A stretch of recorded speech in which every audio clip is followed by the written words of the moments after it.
Dans cette séquence, Jean-Luc Mélenchon dénonce l'hypocrisie d'une militante écologiste qui externalise ses violences, pendant que Dominique de Villepin, souvent à contre-courant, rappelle la gravité de la parole républicaine sur la décentralisation, deux écoles, mais un point commun, la mise en garde contre la régression démocratique. À gauche, ça alerte, à droite, ça s'inquiète. Puis aussi, la position du gouvernement face à la crise qui secoue le Moyen-Orient. Suivons la vidéo. Merci d'être là. Je fais partie des gens qui ont pu, à un certain moment, vous trouver visionnaire et espérer que la gauche s'unisse vers la victoire. Mais là, honnêtement, c'est plus possible d'être de gauche et de vous soutenir. Je vous donne quelques exemples parce qu'à LFI, en fait, vous n'avez plus rien de gauche. Un, cette semaine, on a vu des drapeaux, des mollahs dans les manifestations de LFI. Deux, vous avez tellement lâché la question de la sécurité que quand il y a une finale de Ligue des Champions, une femme ne peut pas descendre dans la rue sans avoir peur de se faire violer, mais que vous en avez rien à faire. Vous êtes sur d'autres considérations. Trois, Monsieur Bompard a comparé la liberté d'expression de l'Union européenne à celle de l'Algérie. Mais qu'est-ce que c'est ? 4, vous parlez d'un antisémitisme résiduel quand une enfant de 12 ans s'est fait violer à coups de sale juive. Écoutez, 5, je termine ma phrase, monsieur Mélenchon. Non, attendez, juste j'ai presque terminé, monsieur Mélenchon. Non, je n'ai pas dit ça et vous le savez aussi bien. Je termine ma phrase. Non, vous êtes juste une ancienne candidate de la liste Europe Écologie Les Verts qui trouvait l'occasion de me taper dessus. Parce que quand vous avez été sur cette liste, avec cette magnifique ligne que vous défendez, vous avez diminué par 2 le score de votre liste. Alors s'il vous plaît, ayez au moins la pudeur de ne pas insulter les gens. Est-ce que je peux terminer ma phrase? Vous avez le droit, madame, mais vous n'avez pas le droit de m'insulter. Je vous ai pas insulté, monsieur. Si, vous n'avez fait que ça. Vous pose une question. Un homme qui est capable de dire une chose comme celle que... Non, vous citez rien, vous inventez. Je suis pas un homme, je suis une femme. Vous inventez. Je liste des choses qui sont... Non, mais je termine ma phrase. Non, c'est un débat. Elle finit. Allez-y. Non, mais sur quoi je termine. Vous insultez tous les jours des journalistes sur Twitter. Vous réintégrez un député qui a été condamné pour violences sexuelles, sexistes et sexuelles. Donc, d'abord, vous n'êtes pas féministe. Ensuite, vous n'êtes pas humaniste. Ensuite, vous n'êtes pas universaliste. Et enfin, vous n'êtes même pas républicain. Comment, monsieur Mélenchon, comment osez-vous... Voilà, bravo. Monsieur, non mais comment osez-vous aspirer à représenter le peuple de gauche quand vous n'en avez plus aucune composante? Alors, on a compris. Maintenant, Jean-Luc Mélenchon... Non, je ne vais pas perdre mon temps. Tout ce que vous avez dit, madame, écoutez-moi bien, tout, sans exception, est un mensonge. Donc je ne perdrai pas une seconde à démonter vos sottises une par une. Vous êtes quelqu'un de parti pris et vous êtes quelqu'un qui est aligné politiquement, mais vous avez l'hypocrisie de faire semblant. Oui, mais tous les deux, vous êtes de gauche. Donc là, on a deux gauches. Je ne sais pas si madame est de gauche. Parce que quand on agresse les autres avec ce vocabulaire, oui. J'ai agressé monsieur Mélenchon. Vous êtes de gauche, vous autres? Voilà. Non, elle m'a pas agressé. Elle a dit que je m'amusais d'un viol. Elle a dit qu'il y avait des drapeaux des mollahs dans nos manifs. Ah ouais. Bah, j'ai tout sourcé, mais vous croyez pas aux journalistes. Attendez. Jean-Luc, est-ce que là, on est justement en train d'assister à deux gauches irréconciliables, ce qu'avait théorisé Manuel Valls? Si c'était ça l'idée, vous avez... Non, c'est pas monté. Flora dit ce qu'elle veut. Vous savez, je suis autonome, je suis une femme, mais je pense par moi-même. Oui, mais c'est pas ça qui est en cause. Non, mais comment la gauche... Non, mais vous voyez, donc le fait que je lui réponde, c'est avoir une attitude sexy. Donc oui, madame, vous avez raison sur tout. Allez, au suivant. Alors, justement, mais aujourd'hui, comment... Attendez. Monsieur Mélenchon, vous savez, j'étais sur la liste à Europe Écologie Les Verts. Monsieur Mélenchon. Mais oui. Vous acceptez de débattre avec la droite, mais vous acceptez pas de débattre avec vos voisins. Vous n'êtes pas la gauche. Vous n'êtes pas la gauche. Vous êtes les gens qui coulaient la gauche. Et vous? Parce que vous êtes... Je vais vous dire pourquoi. Parce que vous jouez à un jeu. On comprend mes adversaires. Moi, je respecte leur ligne de combat. Ils ont décidé, c'est pas bête, ils se sont dit, on va faire des insoumis l'équivalent à gauche de ce que la gauche a fait avec le RN à droite, en disant on va en faire le diable. Donc, ils tracent une ligne, tous ceux qui sont d'accord avec le diable ne sont plus fréquentables. C'est une stratégie de combat. Et puis, là où ils ont été forts, c'est qu'ils ont trouvé du côté de la gauche des gens qui viennent pelleter avec eux. Donc cette dame, en m'attribuant toutes sortes d'horreurs, mais monsieur elle est en train de vous dire tout ce que type je n'est dis pas de est gauche, sourcé. il est du côté des Oui, gauches. mais Jean-Luc Mélenchon, le problème, c'est que pour gagner, si la gauche peut revenir au pouvoir, à un moment donné, elle doit s'unir. C'est l'histoire de la gauche, vous la connaissez mieux que moi. François Mitterrand, il avait toutes les voix de gauche et en 80, il gagne. Oui. François Hollande avait réussi à faire venir la gauche à lui. Comment vous allez réussir à faire venir la gauche à vous lorsqu'on entend ce dialogue entre vous et Flora? Non, mais c'est pas un dialogue, elle m'injurie. Bon, d'accord. En quoi je vous ai injurié, monsieur Mélenchon? Non, mais monsieur Mélenchon, est-ce que vous pouvez éviter de mentir en direct devant des millions de Français? Non, madame, la discussion entre vous et moi est terminée. Ah, donc vous ne débattez pas avec les personnes qui vous touchent au cœur? Non. Parce que, en fait, c'est vos convictions que vous avez abandonnées. Parce que débattre avec Charles, il n'y a pas de problème vu que vous n'êtes pas d'accord. Mais je ne vous ai pas insulté non plus. Lui, il me cherche à l'endroit où j'ai mal. Mais non, pas pareil. C'est l'inverse. Non, non, non, non. Monsieur Consignez-vous, vous essayez pas de vous mettre d'accord. La question, vous Comment vous allez ressouder la gauche Donc vous refusez de dialoguer avec moi. Flora, justement, qu'on réponde. Sinon, on comprend. On Qu'est-ce voit. que vous me disiez? Non, mais justement, comment allez-vous faire en sorte, alors je ne sais pas si ce Que la sera sous gauche- la bannière NFP, mais de repartir Alors, ensemble au combat déjà, politique, écoutez. puisqu'on voit la fracture Oui, même oui. à l'Assemblée Oui, d'ailleurs. oui, on voit. Mais déjà, vous avez cité François Mitterrand. Tout à fait. Et vous pourriez Le vieux. citer moi, le vieux. Il se trouve que pas une fois l'un d'entre nous n'a gagné à gauche en ayant toute la gauche unie derrière lui. Quand François Au Mitterrand... premier tour, c'est sûr. Mais au deuxième Attends. tour, il faut que tous les électeurs de gauche. Voilà. Mais Ils attends, sont il faut, parce que les gens se représentent le monde d'une manière qui n'existe pas. François Mitterrand, pour prendre l'exemple de 1981, avait en face de lui un parti communiste extrêmement critique, C'est vrai. qui à l'époque c'était sérieux, hein. Oui. C'était 15%. Oui. Il avait aussi contre lui un écolo, etc., etc., etc.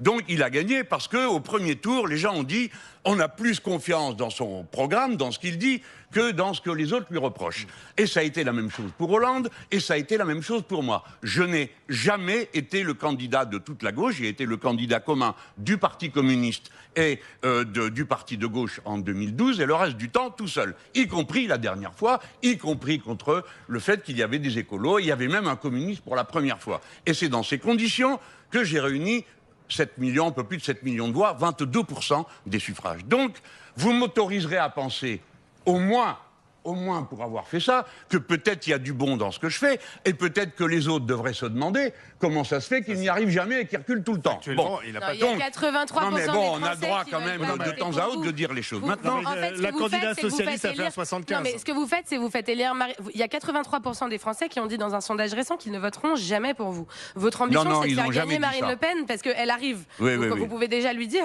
C'est ça votre ambition? peut pas être candidate. donc non, mais Faut bon, ça suffit, madame. Personne, il n'y a Ça pas suffit, 83... madame, vous refusez le dialogue Madame, avec il n'y a moi. pas C'est un sondage 83% des Odoxa. gens qui ont dit qu'ils ne voteraient pas pour moi, vous êtes une menteuse. Ah, Voilà tout. D'accord. Voilà. Donc en fait, vous refusez. Il y a la proportion je vous qu'il y a dans insulte. cette salle, curieusement. Donc hein, moi, voilà, je me bon. fais insulter pendant 20 minutes en fait. Juste Ouais, parce ouais, que je c'est vous ça, demande. c'est ça, faites la Juste- victime. Allez, Non, personne n'a n'insulte alors, personne. je voudrais terminer. Non, faites la victime. Non, mais est-ce que j'ai le droit de terminer ce que je disais? Bien.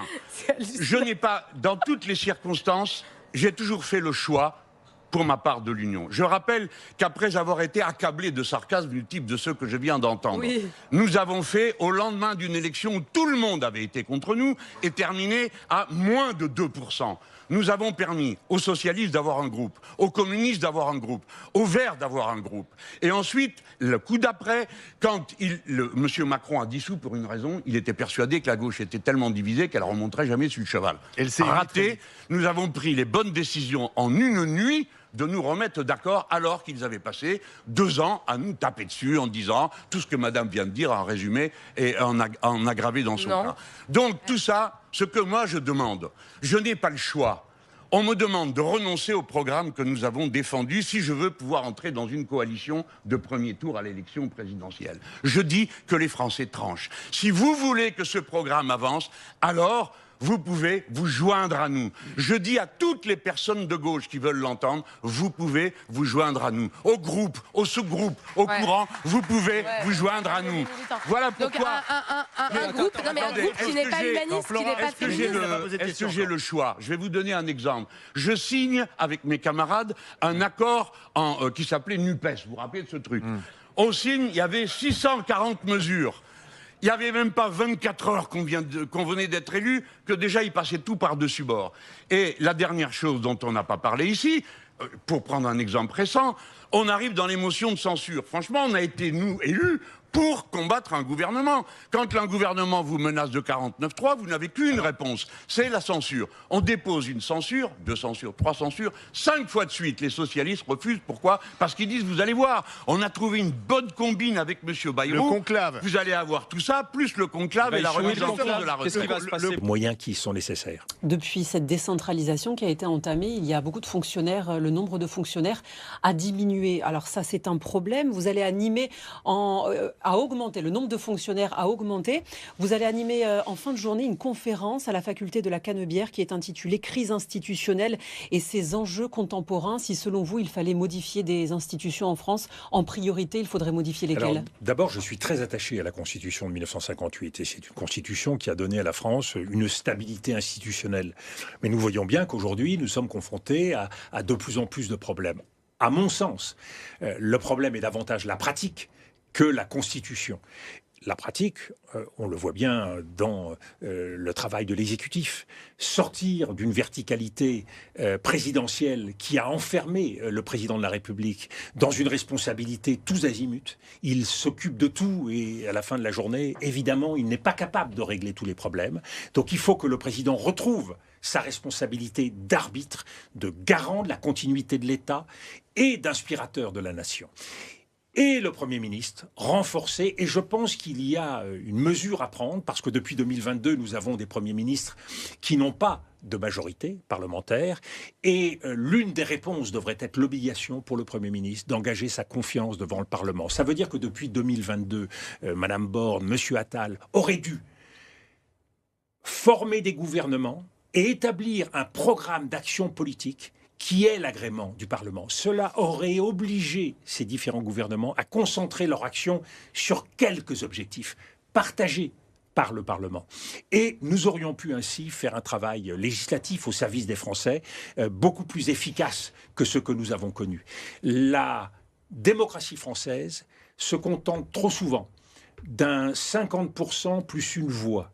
Ça veut dire qu'on ne prend pas en compte les minorités, et des minorités qui sont importantes. On l'a vu avec la réforme des retraites. Une majorité du pays était contre cette réforme. Cette réforme s'est faite contre le peuple. Il y a aujourd'hui le besoin d'aller plus loin dans la démocratie française. Le référendum, les conventions citoyennes, les parlements des jeunes, permettre à chacun de peser davantage sur l'avenir démocratique de notre pays. Est-ce qu'il n'y a pas trop de collectivités territoriales selon vous? Par exemple, ici à Marseille, un Marseillais, eh bien, il y a plusieurs instances au-dessus de lui. Il y a notamment le département, la métropole et la région, avec toujours ces problèmes d'attribution de compétences. C'est ça concrètement qui pose problème au quotidien. Il y a une complexité, et c'est vrai qu'il faudra en supprimer. Il y a un millefeuille administratif qui doit conduire à choisir des niveaux prioritaires.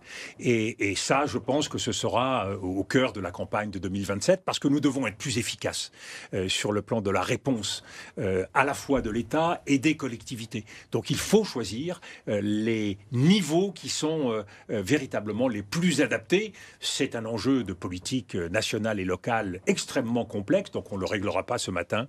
Mais oui, il faudra avoir le courage de mettre un peu d'ordre dans tout ça. Dominique de Villepin, plusieurs interviews accordées ces derniers jours à différentes presses avec des prises de position. Aujourd'hui, vous êtes à Marseille pour commémorer les 85 ans de l'appel du général de Gaulle. On a le sentiment que vous êtes un peu en campagne.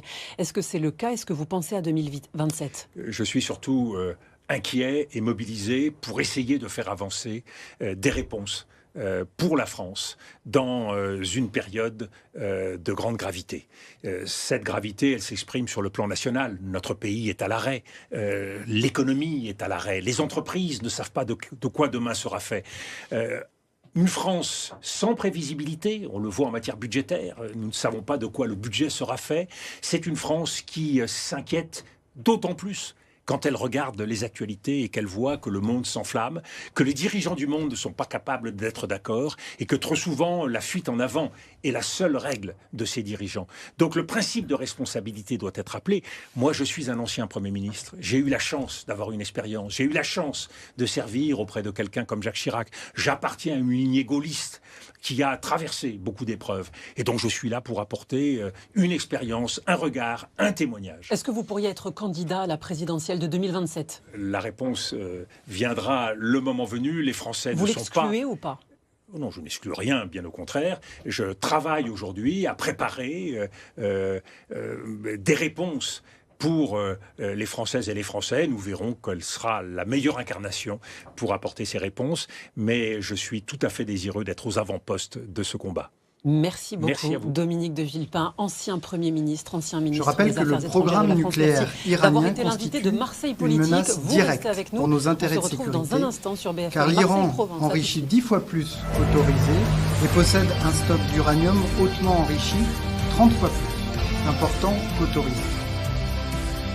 Et nous savons bien, pour l'avoir vu à l'œuvre, en Afghanistan, en Irak ou en Libye, combien il est illusoire et dangereux de vouloir imposer de l'extérieur un changement de régime.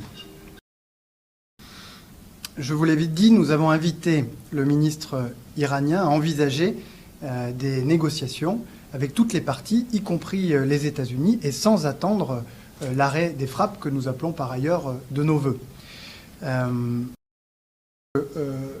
Seule la négociation peut nous permettre collectivement de résoudre ce problème de sécurité majeur pour Israël, à la sécurité duquel nous sommes indéfectiblement attachés, pour le Moyen-Orient et pour l'Europe. Seule la négociation peut nous permettre d'y parvenir. Il est donc essentiel qu'elle reprenne.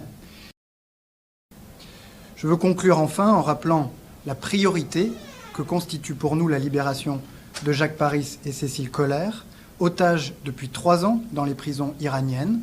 Je l'ai dit avec beaucoup de fermeté à mon homologue iranien, leur détention dans des conditions qui relèvent de la torture doit cesser immédiatement. Et vous, quel est votre avis? Laissez votre point de vue dans les commentaires.